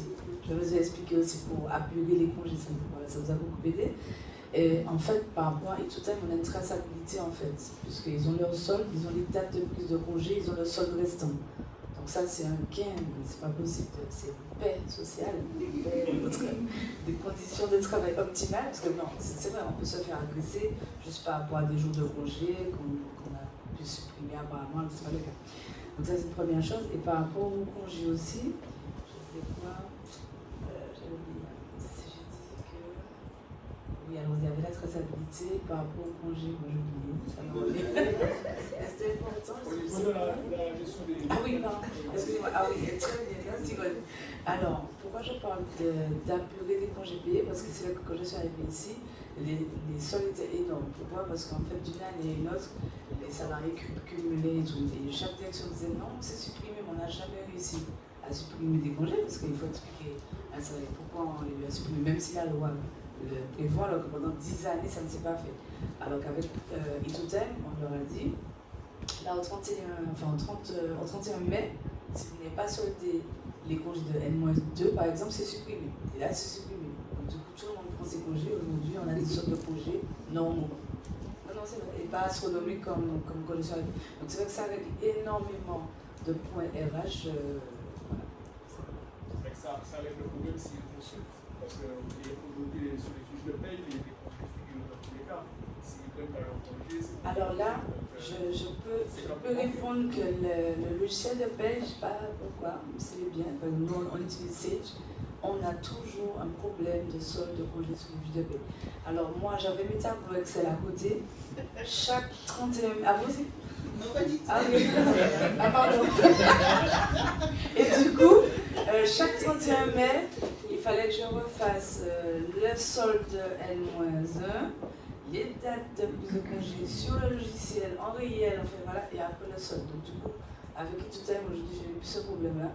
Et voilà. Et aujourd'hui, franchement, je leur dis, ne regardez pas les fiches de paye, regardez Itotem. Alors ce qu'on fait, c'est vrai, ce qu'on fait à certaines périodes, on essaie de régulariser que les deux soldes voilà, coïncident.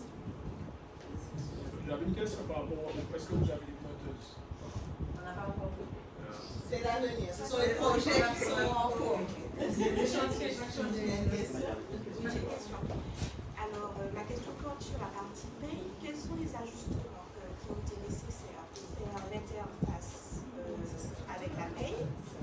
Et sur quelle solution, là ça s'adresse de manière plus générale, l'interface est possible, à part hormis Sage? Et puis, point supplémentaire, je n'utilise pas Sage, mais simplement les congés professionnels de la paye plutôt, les congés payés, ça vient aussi de la saisie, qui est génératrice d'erreurs, ce qui fait que effectivement, en fin de période, on se retrouve avec des écarts, mais qui ne sont pas forcément logiciels à la saisie par rapport aux 5 jours, 6 jours. Voilà, il suffit qu'à un moment donné, on a. Et puis, effectivement, les compteurs sont. Donc, l'automatisation apporte quelque chose, effectivement, puisque Alors, ça réduit les erreurs. Exactement. Comment ça se passe? Déjà, vous avez des rubriques de paye, on a des rubriques tout à l'heure. On va faire ce qu'on appelle des associations entre les rubriques. Et derrière, en disant, est-ce que nous, on gère des heures ou gérer des centièmes, de pouvoir dire, exemple, qu'un compteur un compteur épargne-temps, même un compteur de récupération, il est acquis en heures, décompté en demi-journée ou en journée. Donc ça, c'est des choses qu'on est capable de faire automatiquement.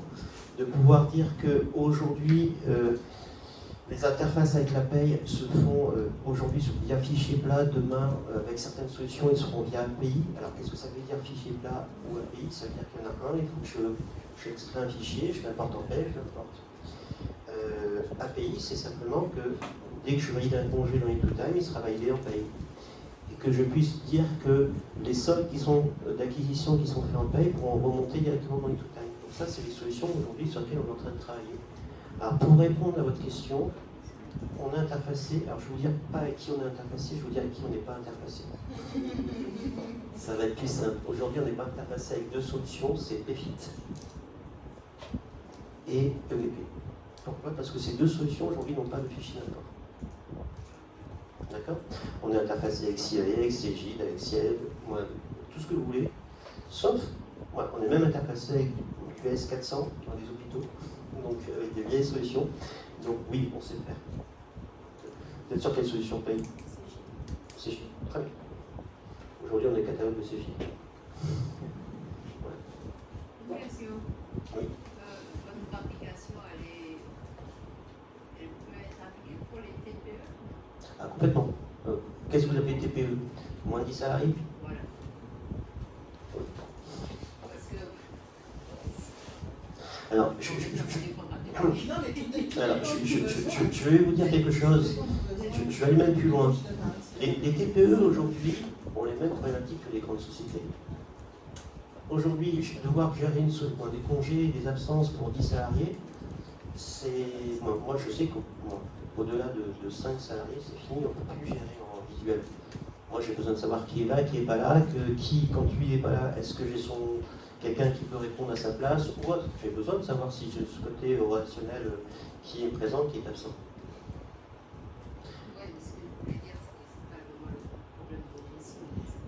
Non, mais vous avez quand même un besoin qui est lié peut-être à la saisie des congés, etc. Oui.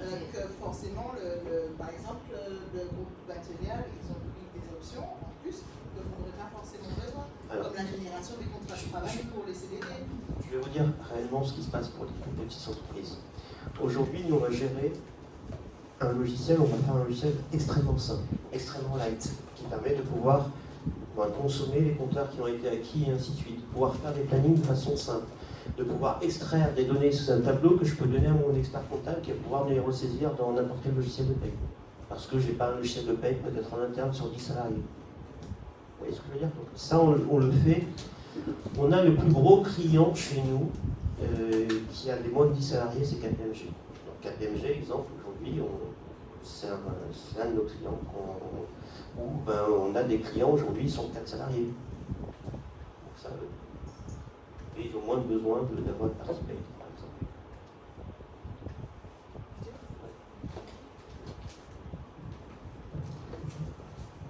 Tout ça pour que vous puissiez comprendre qu'au départ, on analyse ensemble vos besoins. On part d'un cahier des charges. On ne vous lâche pas comme ça et on vous dit signer en bas de la feuille et voilà. On parle de votre besoin. Vous avez un réel besoin. On étudie derrière si ce qu'on vous propose correspond à votre besoin. Quand ce n'est pas l'idée que vous ayez une solution et que vous n'utilisiez pas ou que ça ne correspond pas du tout. Les besoins du groupe Batelier ne sont pas les mêmes que les vôtres. D'accord? Donc on le fait ensemble, on rédige ensemble ce vers quoi vous voulez tendre. Ce ne sera jamais parfait au début, mais en tout cas, peut-être qu'on commence par la gestion des congés. On va peut-être évoluer après sur d'autres choses. D'accord? On étudie d'abord ensemble votre besoin. On rédige ensemble un cahier des charges. Oui, Mme Selma, vous disiez quelque chose. Je suis en train de penser à une question. En fait, nous avons des payes mensualisées, lissées sur l'année. Et à partir du moment où on va utiliser des plannings, si on choisit d'utiliser des plannings full-time, est-ce qu'on est contraint de verser en paye? Parce que ce que je veux dire, c'est que tout le monde est payé 151,67 €, si tant est qu'il est présent. Et si le planning donne 147 € au mois et 154 € après, le salarié est mensualisé. Vous avez des contrats mensualisés. On ne va pas vous déverser à ce moment-là du temps de travail. On va déverser les absences. On a même des sociétés qui s'évoluent où période haute ils sont 400, période basse ils sont 15, station de ski par exemple, où on est capable de faire ce qu'on veut en fonction de. Voilà. Donc il n'y a pas de vraie règle par rapport à combien s'adapter à votre méthodologie de travail. Ça c'est important de comprendre. Pour répondre à ce que vous disiez tout à l'heure, on va essayer de faire, je commençais par ça, démarrer simple. Plus vous démarrez simple, plus il y aura une adhésion au niveau de l'outil, et après rien ne vous empêche, quelques années plus tard, ou à un instant T, la confiance est acquise au niveau de l'outil de dire, tiens, je vais mettre en place des comptes. Donc je veux évoluer sur d'autres solutions, par exemple la gestion de mes notes de frais ou la gestion par projet, etc. Parce que faut comprendre que votre société, elle bouge, elle évolue, elle change, mais votre outil aussi doit pouvoir s'adapter et être capable de vous suivre. Donc on vous accompagne dès le début jusqu'à ce que derrière l'outil corresponde à vos besoins. On a nous des sociétés qui des startups. Je ne sais pas si c'est des noms, mais on a des startups qui ont commencé à 10, aujourd'hui ils sont plus de 2000. Et on les a accompagnés dans la croissance. Donc ça veut dire que au fur et à mesure, on va les accompagner sur des choix stratégiques, sur comment gérer. Alors là, la demande a été tout de suite venue sur ma première étape, c'est que j'ai besoin d'embaucher. Ok, le total, on n'est pas fait pour faire l'embauche. Mais par contre, on a des outils derrière, des partenaires avec qui on travaille, entre éditeurs, qui dit que quand un salarié crée chez nous, il crée ici, que derrière on a du SSO dans notre deux solutions, et que voilà, on est capable de leur dire on peut se greffer avec une solution. J'arrive dans des sociétés où ils sont déjà équipés d'une solution type Talentsoft, Oderis ou autre, où on va venir mettre simplement un connecteur et on va venir se greffer par rapport à ça. Il faut le voir comme un gros Lego en input et en output. D'accord? Donc c'est ça l'intérêt, c'est qu'aujourd'hui, vous n'êtes pas sur une solution fermée qui malheureusement avait tendance à avoir quand on était sur une solution équipée en local.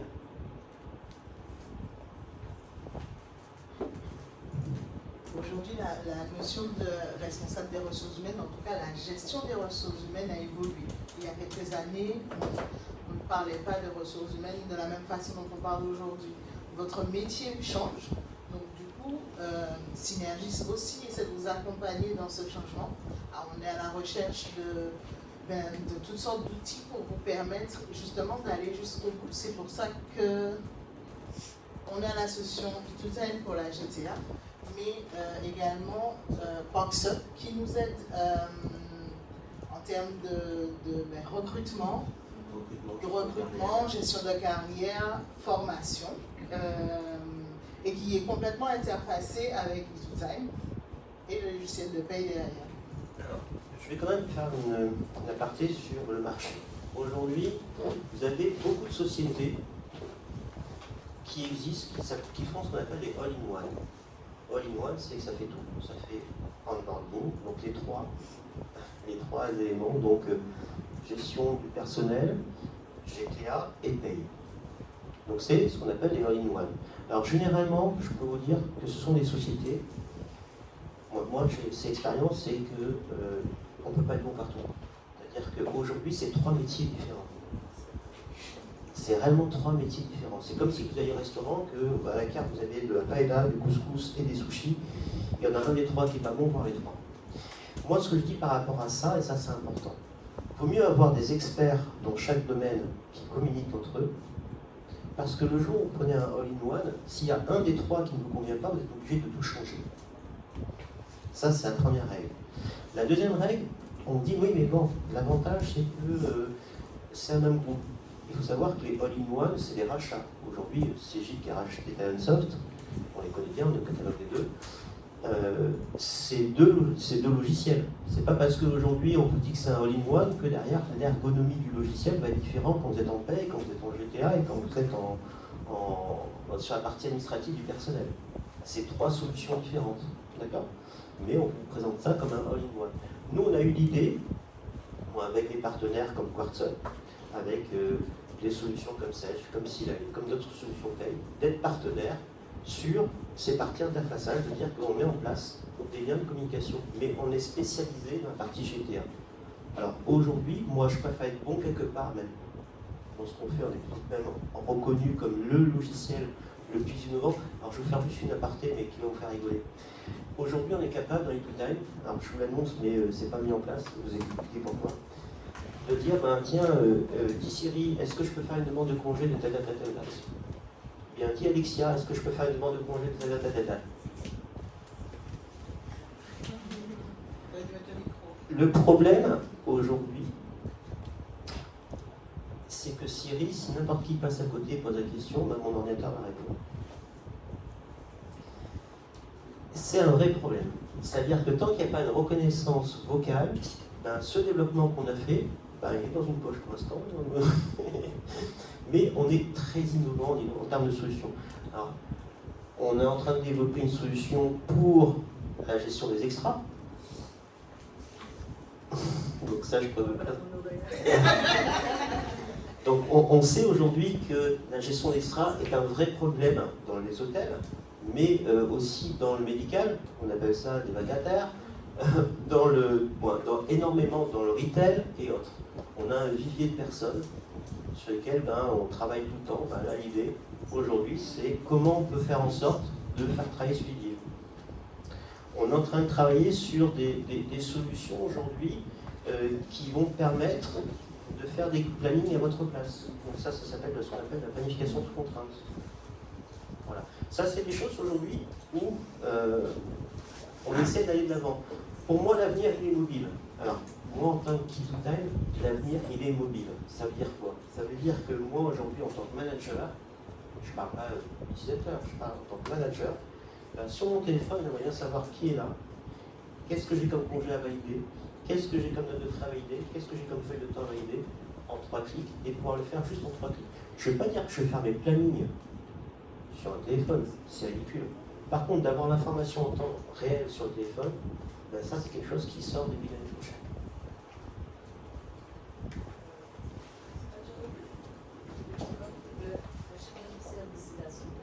Il a déjà son planning, mais là il a une application dédiée. On est en train de développer une application dédiée pour que directement il aura tous ses congés directement sur son planning. Il aura, moi, sur son téléphone, il aura directement tous ses éléments, non pas en responsive, mais une vraie application sur le téléphone. Non, ils le font déjà par rapport au mail qui a déjà cette bande de congés avec les économies. Vous n'avez pas beaucoup parlé des pointeuses, je reviens dessus. Très bien.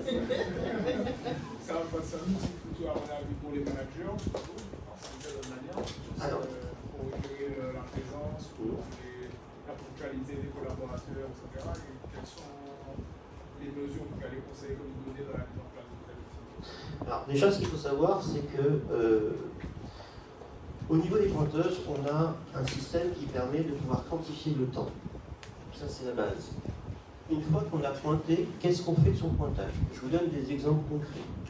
Aujourd'hui, quelqu'un qui doit commencer à 9h, il pointe à 8h50, on est capable directement dans l'outil de dire mon pointage est automatiquement ramené à 9h. J'ai une pause obligatoire de 1 heure entre midi et 2. Alors, je vais juste vous mettre un planning pour vous montrer. Je vais schématiser ce que je dis par sécurité.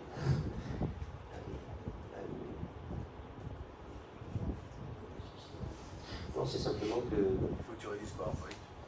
Pour réduire PowerPoint. Ah, merci. Merci. PowerPoint fermé. Voilà. Hop.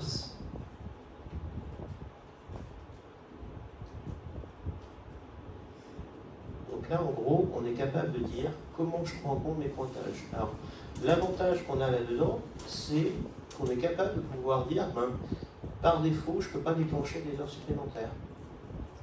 Parce que je demande au salarié de dire que s'il doit finir à 17h, qu'il pointe à 17h15, que son pointage est ramené automatiquement à 17h parce que je lui demande de partir à 17h.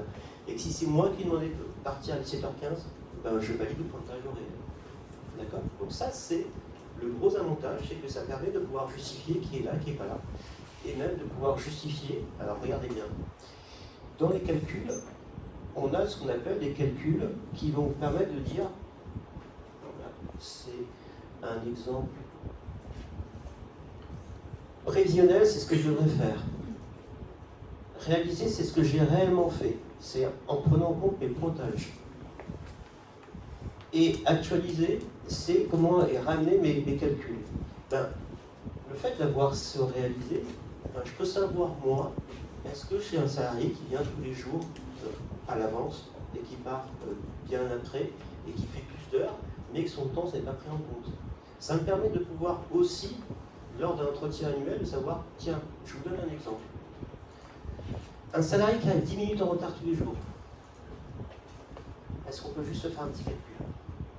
D'après vous, combien de temps en jours ça fait à la fin du mois, à la fin de l'année? 2 jours et demi. 2 jours et demi. Un salarié qui arrive tous les jours 10 minutes en retard, à la fin de l'année, c'est 2 jours et demi. C'est pas grand-chose. Ce que je veux dire par là, c'est que la pointeuse, aujourd'hui, on a un système qui permet donc de badger en moins d'1 seconde.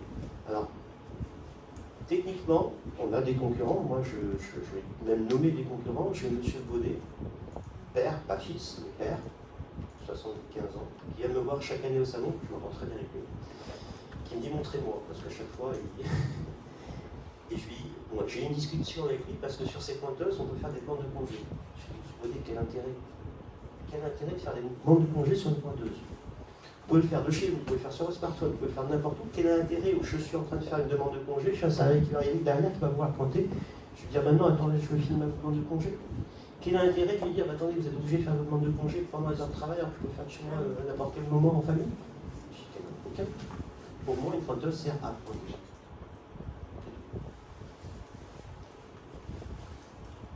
Moi, j'ai beaucoup de sociétés aussi, ça c'est pas grand-chose, mais qui, en temps réel, ont ce petit tableau qui vous dit, en temps réel, qui est présent, qui est absent, service par service, ce qui me permet de pouvoir dire, tiens, je sais qui est là, qui n'est pas là, d'une boutique à l'autre. N'importe quoi. Un responsable de région peut savoir dans tous ses points de vente où est-ce qu'il est là, qui n'est pas là, et ainsi de suite. En temps réel. Tiens, aujourd'hui, Bridou est en arrêt maladie, ok, très bien. Charles est censé être là, j'appelle, il n'est pas là, attendez, je ne comprends pas, il a pointé. Alors, il n'y a pas des exemples de porte-clés. Nous, aujourd'hui, on a des porte-clés qui sont en métal, donc très qualitatifs, pour les pointeuses. Moi, si j'ai une recommandation à faire, l'erreur à ne pas faire, c'est d'avoir une pointeuse, et les cartes à côté, je prends les cartes, je pointe. Je suis en retard, j'appelle mon collègue, est-ce que tu peux pointer pour moi? Et sa carte, il pointe. Il ne faut pas tenter le diable non plus, c'est humain. Par contre, si vous avez sur vos clés votre badge, vous partez avec. Vous ne pouvez pas demander à votre collègue de pointer à votre place. Vous voyez ce que je veux dire? Souvent on me demande d'ailleurs, et je pense que c'est une question que vous allez me demander, j'ai déjà des badges que j'utilise pour le contrôle d'accès, est-ce que je peux les réutiliser? Aujourd'hui, nos pointeuses sont compatibles avec la plupart des modèles, donc il suffit simplement pour être certain que vous nous envoyez un badge à nous ou à Synergie, on le teste sur le pointeuse et on vous redonne la réponse en disant oui, c'est faisable. Le collaborateur, il a accès aussi à son nombre d'heures. Directement sur la pointeuse. Maintenant, qu'est-ce qui a intérêt alors qu'il va directement sur son outil et ainsi de suite. Regardez, moi sur mon outil ici, directement j'ai accès à mes pointages, même si j'ai fait sur la pointeuse physique. Pourquoi je vais bloquer la pointeuse à regarder mes heures, je peux les avoir sur mon mobile? Après, il y a un certain nombre de problèmes qui peuvent survenir sur un collaborateur qui va justifier qu'il fait plus d'heures que simplement Alors, et il peut le justifier. Non. Non, je vais dire autrement. Les heures supplémentaires sont assujetties à validation par le manager. Ça, c'est la loi. Aujourd'hui, ce n'est pas le salarié qui décide à faire des heures supplémentaires. Après, vous avez, et c'est vrai, moi, quand je travaillais au tout début, j'avais un quota de travail qui était infaisable dans mon nombre d'heures à partir. Et ça, c'était voulu. Et c'était un petit peu la méthodologie dans la grande distribution de dire que si je ne faisais pas mes heures, c'est que j'étais mauvais parce que derrière, j'étais manager, donc j'étais au forfait jour, donc je ne devais pas compter mes heures, et ainsi de suite. Bon. Ça, c'est un problème qui ne va pas être réglé par rapport à une pointeuse ou qui existe déjà. Donc là, le fait aujourd'hui d'avoir du pointage au niveau d'un salarié, généralement, les personnes qui font beaucoup d'heures, ils sont au forfait jour. D'accord? Nous, forfait jour, il n'y a pas de pointage. Je suis capable de dire qu'un pointage valide la journée, un pointage valide le matin ou un pointage valide la journée. Mais je ne veux surtout pas faire un pointage entrée-sortie pour un quart au forfait jour. Mais je pense à un autre problème. Imaginons que soit au mois de juillet, qu'il y a un long et le pointage donne 155 heures, par exemple. Oui. Nous, on paye 151 heures. Oui. Ça, c'est aussi... Ça ne change rien, madame. Ça change rien parce que ces pointages ne vont pas remonter en paye. On ne fait pas remonter les pointages en paye quand il s'agit de... vous avez un pointage à un mois de février à 28 jours, on va faire remonter les absences. Mais le salarié, il voit 154 heures, les 151 heures sur sa paye. Alors, on va le dire autrement. Vous êtes, dans ces cas-là, il est annualisé. C'est-à-dire que en temps réel, vous avez un joli tableau qui va vous dire en jour et en heure. Excusez-moi, si je sais pas au moins. Il va être capable de vous dire, voilà ce que tu aurais pu faire. Alors là, c'est calculé par rapport à... J'ai 365 jours, 52 semaines, 2 jours fériés, moins 2 jours par semaine de repos, 18 jours fériés, ça fait un peu beaucoup. Donc 11 qui donne un week-end. Là, je suis désolé parce que j'ai dû cumuler des jours fériés autres. Et donc, ça me fait un calcul. Et donc là, je peux dire, je démarre avec 1107 heures. Je devrais être théoriquement à temps, je suis à temps, je t'en écart. J'ai une notion également qui peut très bien fonctionner, c'est une notion de balance. C'est-à-dire, là j'ai ma balance qui est fausse, mais je peux très bien dire, est-ce que je suis en plus ou en moins par rapport à un temps qui est prévu? C'est point. On est sur quelque chose qui est transparent. Et c'est facilement explicable aux salariés. On dit, attendez, sur un mois de février, vous êtes payé la même chose que sur un mois de juillet à 31 jours. Pour l'instant, ils n'ont pas mais s'il absent tout le mois, on est d'accord, mais tu ne vas pas lui retirer 154 heures ni 160. Voilà. Donc c'est ce que Didier disait dans ses slides, on est sur de la préparation. Et c'est ce que l'équipe de Bateleur a dû faire. On stigmatise souvent. Aux Antilles, en tout cas, on a beaucoup de stigmatisation. Je ne sais pas comment ça se passe en métropole, mais le fait d'avoir une pointeuse, c'est qu'on va me fliquer. Sur toutes les solutions qu'on est en train de déployer en ce moment, c'est on va nous fliquer. Le retour des collaborateurs, c'est que oui, on va regarder s'il arrive à l'heure, etc. J'espère que si j'ai des heures en plus, on va me payer plus, etc. On a ça de toutes les façons. Les gens ont cette idée d'une pointeuse, c'est ça. Le rôle du service RH et des managers, parce que pour moi, on travaille en équipe, on est vraiment dans la préparation. On prépare, on ne va pas déposer du jour au lendemain une pointeuse pour des gens qui n'avaient jamais l'habitude de pointer, d'accord? On prépare les collaborateurs à leur expliquer qu'il n'y a pas que des inconvénients, il y a aussi des avantages.